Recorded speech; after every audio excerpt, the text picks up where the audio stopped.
July മാസത്തിലെ സാമൂഹ്യക്ഷേമ സുരക്ഷാ പെൻഷൻ വിതരണം ഇന്നു മുതൽ. പെൻഷൻ വിതരണം ചെയ്യുന്നതിനായി 1905 കോടി രൂപ അനുവദിച്ചതായി അറിയിച്ചു. അടുത്ത മാസം 3-ാം തീയതിയോടുകൂടി പെൻഷൻ വിതരണം പൂർത്തിയാക്കണമെന്നാണ് സർക്കാർ ഉത്തരവ്. ക്ഷേമ പെൻഷൻ 3000 രൂപയാക്കും എന്നുള്ള UDFന്റെ വാഗ്ദാനം വൈകാതെ നടപ്പിലാക്കുമെന്നും അറിയിച്ചു. 51,11,908 പേരാണ് സാമൂഹ്യക്ഷേമ പെൻഷൻ വാങ്ങുന്നത്. ദേശീയ സാമൂഹ്യ സഹായ പദ്ധതി പ്രകാരം 8,46,451 പേർക്കും പെൻഷൻ ലഭിക്കുന്നുണ്ട്. അടുത്ത മാസം 3-നകം പെൻഷൻ വിതരണം പൂർത്തിയാക്കണം എന്നാണ് സർക്കാർ ഉത്തരവ്.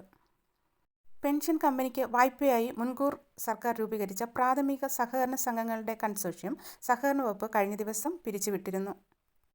പെൻഷൻ മുടങ്ങാതിരിക്കാൻ 9% പലിശയിൽ 3000 കോടിയായിരുന്നു ലക്ഷ്യം. 1325 കോടിയാണ് സമാഹരിച്ചത്. സർക്കാരിൽ നിന്ന് തുക തിരികെ കിട്ടാൻ കാലതാമസമെന്ന് സംഘടനകളിൽ പരാതിപ്പെടുകയും പുതിയ കൺസോർഷ്യത്തിനുള്ള സാധ്യത പുതിയ സർക്കാർ തേടുകയും ചെയ്യുന്ന സാഹചര്യത്തിലാണ് വകുപ്പ് നടപടി എടുത്തത്. പെൻഷൻ 3000 രൂപ ആക്കണം എന്നുള്ള UDFന്റെ വാഗ്ദാനം വളരെ താമസിയാതെ നടപ്പിലാക്കും എന്ന് ഇപ്പോഴത്തെ മുഖ്യമന്ത്രി കഴിഞ്ഞ ദിവസം പറഞ്ഞു. പെൻഷൻ അർഹരായവരിൽ എത്തുന്നതിനായി മാനദണ്ഡങ്ങളിൽ മാറ്റം വരുത്തുമെന്നും മുഖ്യമന്ത്രി നിയമസഭയിൽ പറഞ്ഞിരുന്നു. 10 വർഷം സമയമെടുത്തിട്ടായിരിക്കില്ല പെൻഷൻ ഉയർത്തുന്നതെന്നും കൂട്ടിച്ചേർത്തു. LDF സർക്കാരിൻ്റെ ഭരണകാലത്ത് 2500 രൂപ വാഗ്ദാനം ചെയ്തിട്ട് ആദ്യത്തെ 5 കൊല്ലമായപ്പോൾ 1500 എന്നുള്ളതിനൊപ്പം 100 രൂപ കൂടെ കൂട്ടി. 2ാം പിണറായി സർക്കാർ ഇറങ്ങാറായപ്പോൾ അത് 2000 രൂപയായി ഉയർത്തി.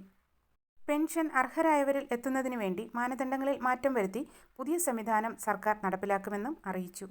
പെൻഷൻ പട്ടികയിൽ അനർഹരായിട്ടുള്ളവർ ഉണ്ടെന്നും ഇത് പരിശോധിക്കുമെന്നും മുഖ്യമന്ത്രി അറിയിച്ചു. മക്കൾ വിദേശത്തുള്ളതിൻ്റെ പേരിൽ അമ്മയ്ക്ക് പെൻഷൻ നിഷേധിക്കേണ്ടതിൻ്റെ ആവശ്യമുണ്ടോ എന്നായിരുന്നു പ്രതിപക്ഷ നേതാവിൻ്റെ ചോദ്യം.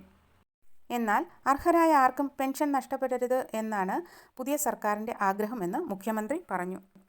കൂടാതെ ഉമ്മൻചാണ്ടി ആരോഗ്യ ഇൻഷുറൻസ് പദ്ധതി ഉടൻ നടപ്പിലാക്കുമെന്നും ഓരോ കുടുംബത്തിനും 25 ലക്ഷം രൂപ വരെ ലഭിക്കുന്ന രീതിയിലാണ് പദ്ധതി ആസൂത്രണം ചെയ്തത് എന്നും മുഖ്യമന്ത്രി കൂട്ടിച്ചേർത്തു.